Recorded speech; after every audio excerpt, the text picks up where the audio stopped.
Welcome to another Southern California Prep Insider Baseball podcast. Tommy and Les here to bring you the usual. We got the top 10, we got the field reporters, we got our players of the week, and we have our game picks. We'll start as always with you, Les, and your top 10. Boom. All right, Tommy, thanks for having me back. Let's go 10-1. Here we go.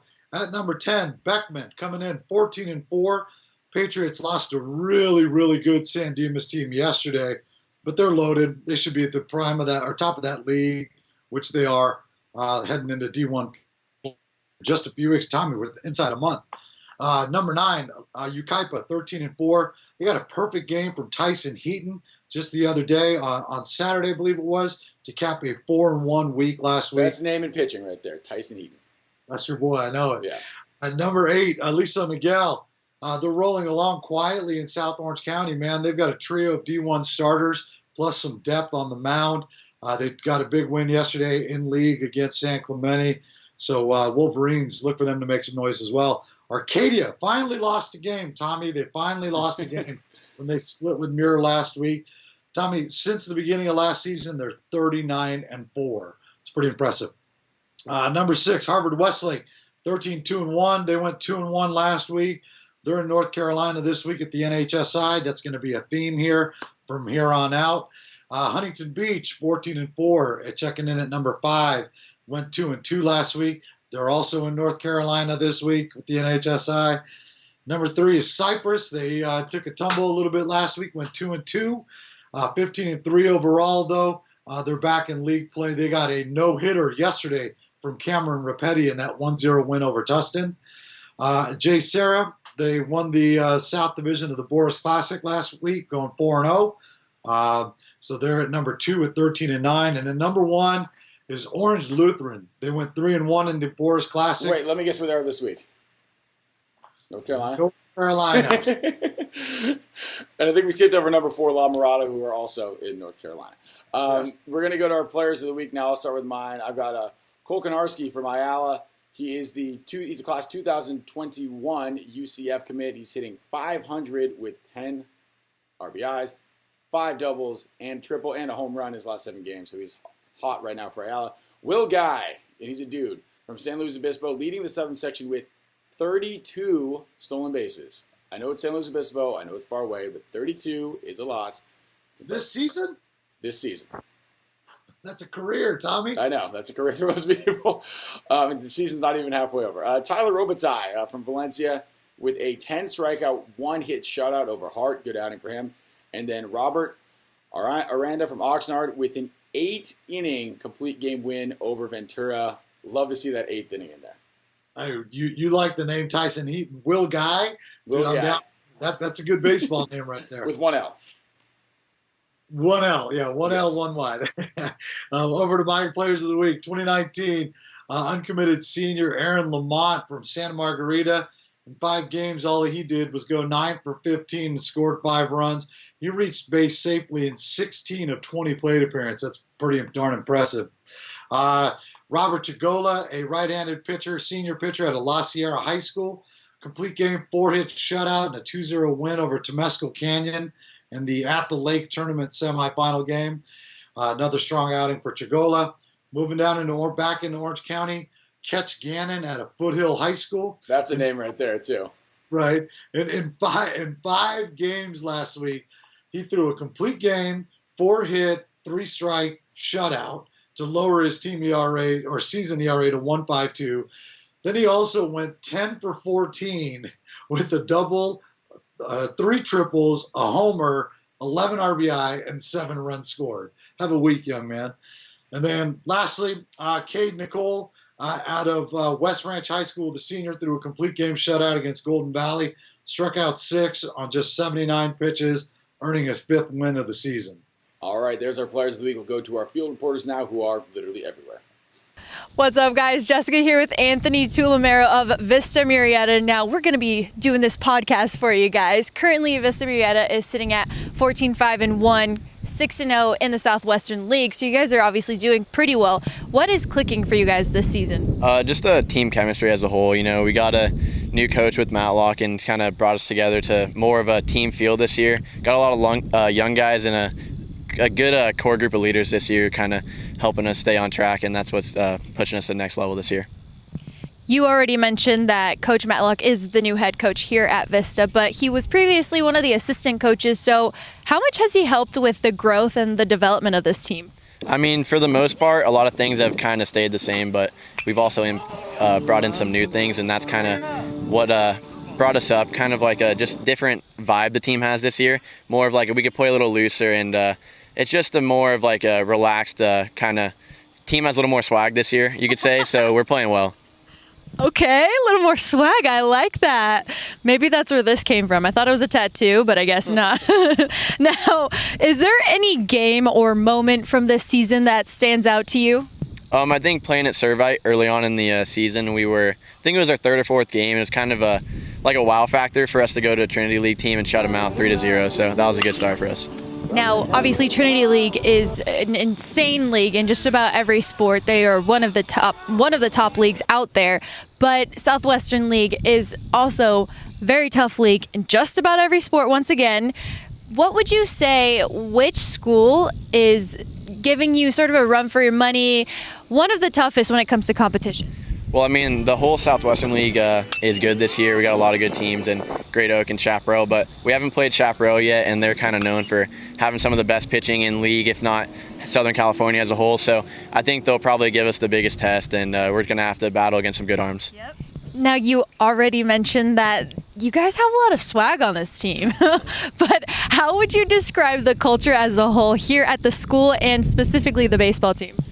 Just with the baseball team, it's just a bunch of guys who just actually love to be around each other. You know, we get out here early before practice, do early work on our own, team dinners once a week, just kind of hang out on the weekends, and everything just brings us together to be a better team. That's kind of good chemistry is what keeps us alive. So you guys have team dinners. Is it before a game, after a game? Yeah, it's before a game on the second game of the week, and it's at one of our houses. Everyone comes over. The parents cook or whatever. We had one at Coach Matlock's house for the first night, so it was a good time. So you had a potluck at Coach Matlock's house. Interesting how that worked. Him and his wife cooked, and he got pasta for everybody. Then we hung out in the backyard. He's got a nice house, so it was fun. So who makes the best food? I mean, we haven't had too many so far, but Charlie Fallon had a good one. He had fried chicken and stuff like that, so it was a good one. Now, I know this team has about 8 D1 commits at this point. There's a ton of you on this team, and you're one of them, committed to University of Kansas. Yep. Congrats, that's a huge accomplishment. How did you make that decision? Basically, I just wanted to kind of get away from California and play in the biggest baseball conference I could. So when I went out there and talked to Coach Price, he's a good coach, going to be a Hall of Fame coach, a lot of wins in Division I, and basically he just made me feel like, I'd be able to go and make an impact pretty soon in my career, and if not, I'm just along for the ride to help the team, and just want to get out there and play against the best teams in the country. What was the culture like out there? I mean, it's a little different than in California because it's the Midwest, but I'd say for the most part, it's kind of the same. Everyone just kind of pulling for each other, looking to win, because we're kind of an underdog out there, so we want to go out and beat the big schools. Now, are you more of a country guy, you would say? Actually, yeah, I am. I'm more of a country guy. I love fishing and stuff, driving my truck off-road, stuff like that. So that definitely helped you out? Definitely a good fit for me. That's kind of why I wanted to go out there and see what it was like. Yep. Now, what are you looking forward to the most about playing at Kansas? It's obviously, you mentioned the culture, you mentioned the team. It's completely different, and it's Division I. What are you looking forward to the most? The most would just be, playing against the big schools like I was talking about, going to Texas and Baylor and playing in front of the large crowds and just seeing what it's like to kind of get out there and play their type of baseball. What are you going to miss the most about Vista Murrieta? Just the guys, definitely. Leaving this group of seniors is going to be tough, but we're all going to stay in touch, so that'll be all right. Maybe make sure to have that group text. Yeah. Wherever you guys may go, all your different Division I schools, make sure to keep that group text. Thank you so much for your time. No problem. Thank you. I'm here with Sean McLean, second baseman for Beckman. Thank you so much for joining us today. You're welcome.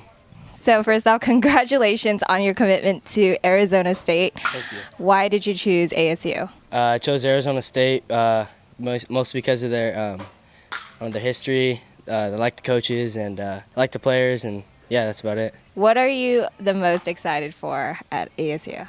Most excited to see some of my former guys I played with, like Eric Tolman and a couple other guys. Just really play with them. It's going to be fun. Your oldest brother, Matt, was a first-round MLB draft pick. He turned down $2.8 million to play at UCLA. How does it feel to join the Pac-12 with him? I can't wait to play against them. UCLA is a great team. They're ranked #1 right now, but I mean, Arizona State's getting up there, and it's going to be great when I get up there to get to play against them, get to compete at the next level. It's going to be fun. Your younger brother is also currently here at Beckman right now. He is a sophomore. How did it feel when all three of you were on the same team here? I mean, it was something we never experienced before. It was a little different, but it was very fun. I mean, you look to your left, you see your younger brother. Look to your right, you see your older brother. So it's pretty fun. Two brothers on the field. It's awesome. Who's your favorite brother? My little brother Reggie, my little dog. Yeah, he's a black lab. I don't like any of my other brothers. You don't like your human brothers? No. How would your teammates describe you? Maybe a leader. I don't know, a leader. Just try to lead by example as much as I can at practice. Give 110% at practice, and maybe they'll follow. Sometimes they do, sometimes they don't, but that's what I try to do. Do you have a team nickname? Shawnee Snipes. Yeah, pretty bad at Fortnite, but Shawnee Snipes is what they call me. Who do you model your game after? I model my game after.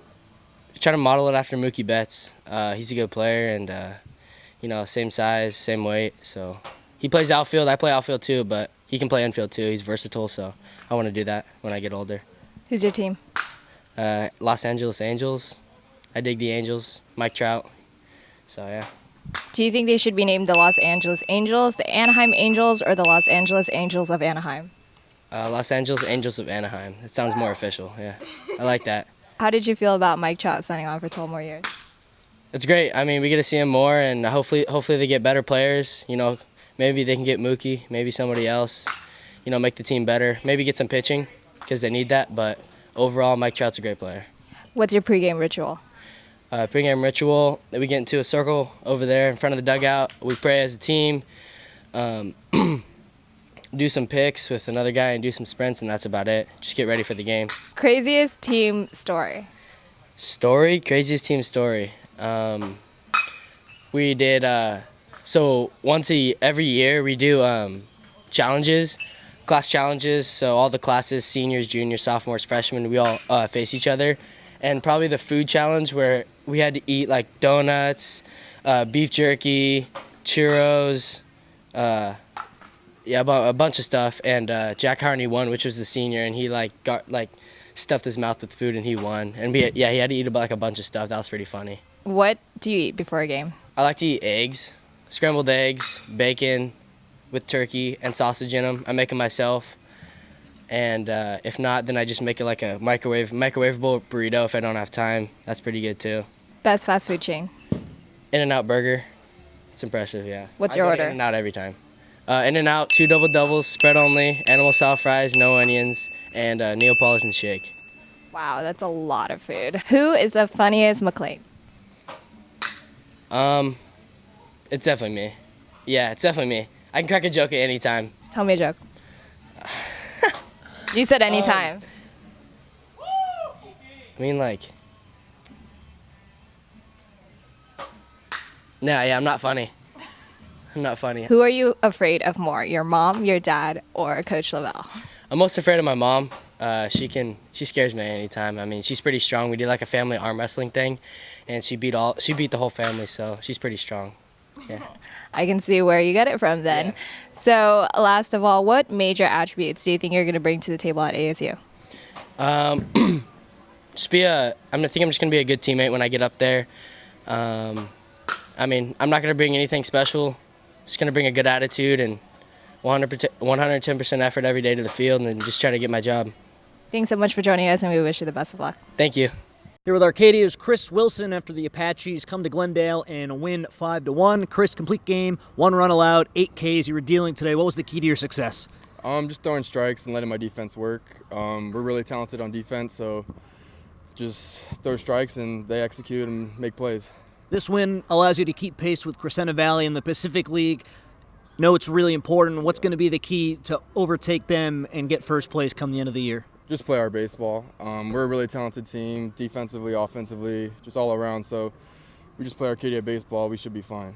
You struck out 5 in a row at one point today, and then in the 7th you ran into some trouble. What was the key to overcoming that tough 7th inning and getting the win? just again trusting my defense, throwing strikes, had to get my off speed kind of working again. But at the end they put together some good at bats, and were able to get a couple guys on and get a run. So credit to them. In the latest Southern Section baseball poll, you're number 1 in Division II. It's not about how you start, it's about how you finish. How do you keep that ranking going into the postseason and get a championship? I just keep working hard. In practice, in games, just keep doing what we're doing, and should be a fun season, see where we end up. That's Chris Wilson, a dominating pitching performance today for Arcadia and a win over Glendale. Thanks so much. Appreciate it. Thank you. Les, what are your thoughts on Arcadia? Yeah, really good team. We have them 17 in the state right now in our Power 25. Like I said, they split with Muir last week. First loss on the season. 16-1. It's a really good team. They should make a pretty good run in the postseason. Dustin Allen, Mikey Easter, Dominic Tello, 3 really good players on that roster. Yes, and those are the only rankings that matter. The only ones you need to know, PBR rankings. That's what I've learned. We'll go to our game picks now. We'll start with one coming down in the south. It is Edison at Corona. Yeah, Corona gets back to work after going 2-2 last week, and they did pick up a 4-1 win yesterday over Roosevelt in league. But here at Lawn League game, like the Panthers' bottom line is they have their eyes set on another run at the Big 8 title. But this game can't be overlooked because it should carry a little bit of a playoff feel because both of these teams are making that push. I saw Edison last week in a win over Los Al, and whenever Caden Aoki is on the mound, they will have a chance to win that game because that kid's that good. Teddy Burton, Garrett Runyon, they're providing a ton of senior leadership so far. Remember the name of sophomore catcher Cannon Morgan. How's that for a name? Cannon Morgan. You know what? We got to make an all. I'm going to figure this out. We're going to make an all-name team. We have to do it. There's too many of them. Cannon Morgan, a name for a catcher? Are you kidding me? Cannon, Catch, Heaton. Come on. Yeah, he's gonna guy. he's gonna be a really good one. But Corona's no easy out at home, man. And I hear Rumpelsnakeskin may be back in time for this one, so I'm gonna go with the Panthers. Ooh, I'll go the other way. I'll go with Edison. 2 very, very evenly matched teams. Should be a great game. And yes, always got to watch out for Rumpelsnakeskin. He is a tricky out. Next game we're going to go out to the Temecula area, or the Murrieta area more specifically. It is Great Oak at Vista Murrieta. Yeah, Great Oak, man. They're back in the Southwestern League action, going 1-3 last week, and what an opportunity to face off against first place Vista Murrieta. Great Oak needs a win here if they're going to stay in the postseason hunt here. With the 3-team bid out of that league, with only 3 regulars hitting over 286, the Wolfpack's going to need the offense to really pick it up. For Vista, things couldn't be going any better for first-year head coach Gary Matlock. The Broncos are getting contributions up and down their lineup. The team ERA of 1.74, really good team. I saw both of these teams a few times since January, and with them being at home, I'm going to go with Vista Murrieta. I'll go with Great Oak. Need a good game from Zach Hey Arnold. I hope the kids get that reference, please. Best show ever. Joke. It's been a few weeks. On the He's hitting 500 right now. I know they're going to have a game as we're recording this, so average may drop or go higher, but as of right now, he's hitting 500, having a good season for Great Oak. Final game we're going to talk about it is Damian at Chino Hills. Dude, there's probably no hotter team in the CIF Southern section right now than the Spartans of Damian, man. Their last loss came on February 27th to Arcadia, who we just talked about, who we have number 17 in the state. Since then, the Spartans have reeled out 10 wins in a row, a couple of them in late inning fashion, a couple in walk-off fashion. They also won the first of this 3-game set on Monday, beating Chino Hills 13-8. Chino Hills, though, they came into the season without a ton of hype, a lot of expectations. They put together a pretty nice season so far. A 10-8, 2-2 in baseline league play. They're currently tied for 3rd place with Los Osos, meaning these games are much bigger for them. Interesting note here: this game is being played at Quake Stadium in Rancho Cucamonga, which could play a factor. In the end, I just think Damian's got too much, so I'm going to go with them. Do you think, before I even give my answer, you think these games that are being played, they do it here down in San Diego, Petco Park, they obviously do up there, Rancho Cucamonga with the Quakes. Who does this benefit? The pitchers, obviously, or does it maybe not because the outfield's so big that it's kind of hard for the outfielders to figure out where to stand? I don't know that it benefits anyone, right? I mean, they're fun games. I mean, they do them here at Angel Stadium, too. They're fun games to go to, but I think it takes a lot of these players some time to, get used to the depth perception of it and just kind of the depth of the walls and the outfield. It's a different setting, right? I mean, it's not your standard chain link fence with a green net on it. It's, it's a wall 410 feet away, that's 25 feet high. So it takes some time for all of these guys. But I think initially it does benefit the pitchers just because of that depth perception. And I think every kid's first thing they do when they get to that field is run up to the wall and just pretend like the ball's going to the fence, try and jump and rob imaginary home runs. That's what I would do. Oh, totally. I'll go with Chino Hills here. Andrew Tovar, the Cal State Bernardino commit, having a good season so far. Counting on him. Les, tell the people where they can find you. Yep. Hit us up on Twitter at PBR_California, on Instagram at PBR California. The website is prepbaseballreport.com/California. Check out our Power 25 released every Monday, Players of the Week Tuesday, Diamond Notes Wednesday, and then Game Notes every day. All right, cool. We'll see you next week with more of the same.